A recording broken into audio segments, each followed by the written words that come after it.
నాణ్యమైన ఉక్కును ఇక్కడి నుంచి షిప్పులో పంపించారు. ఎక్కడి నుంచి? మహారాష్ట్ర నుంచి వెళ్ళింది ఇజ్రాయిల్. ఇది ఫిరంగుల కోసం, ఫిరంగుల్లో గుండ్లు షెల్స్ తయారు చేస్తారు కదా, ఆ షెల్స్ తయారు చేయడం కోసం ఈ ఉక్కును ఉపయోగిస్తారు.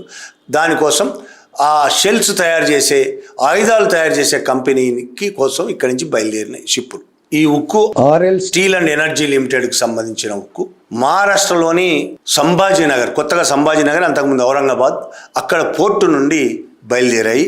ఇవి ఇజ్రాయిల్లోని రెమట్ హర్షాన్లో ఉన్న సైనిక రక్షణ పరికరాలను ఉత్పత్తి చేసే ఎల్బెట్ సిస్టమ్స్ అనే కంపెనీ దగ్గరికి చేరాల్సి ఉన్నాయి.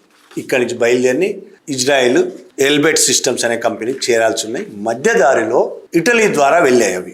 ఇటలీలోని పోర్టులు ట్రాన్స్షిప్మెంట్ మార్గ మధ్య లోడ్ అన్లోడ్ చేయడానికి ఉపయోగపడతాయి ఇటలీలోని పోర్టులు.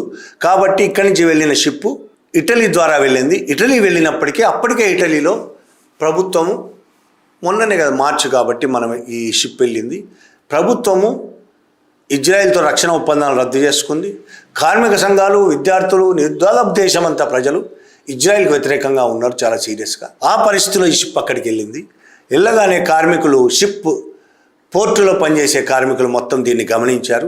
వెంటనే దాన్ని అక్కడ ఆపేసి ప్రభుత్వం దీన్ని తనిఖీ చేయాలి అని డిమాండ్. దీంట్లో ఇజ్రాయెల్కు ఆయుధాలు తయారు చేయడానికి ఇజ్రాయెల్ తీసుకెళ్తున్నారు ఇది, కాబట్టి తనిఖీ చేయాలి అని. ఆ డిమాండ్తో ప్రభుత్వం ఖచ్చితంగా వేరే మార్గం లేక దిగొచ్చింది. దాన్ని అక్కడ డిటైన్ చేసి ఇన్వెస్టిగేషన్ స్టార్ట్ చేశారు. ఇది మార్చ్ 2026లో జరిగింది. ఇప్పటికీ షిప్ అక్కడే ఉన్నది, కదలలేదు అక్కడి నుంచి. అంటే ఇజ్రాయెల్కి ఫిరంగుల్లో గుండ్లు తయారు చేయడానికి, షెల్స్ తయారు చేయడానికి కావలసిన ఉక్కు అందలేదు.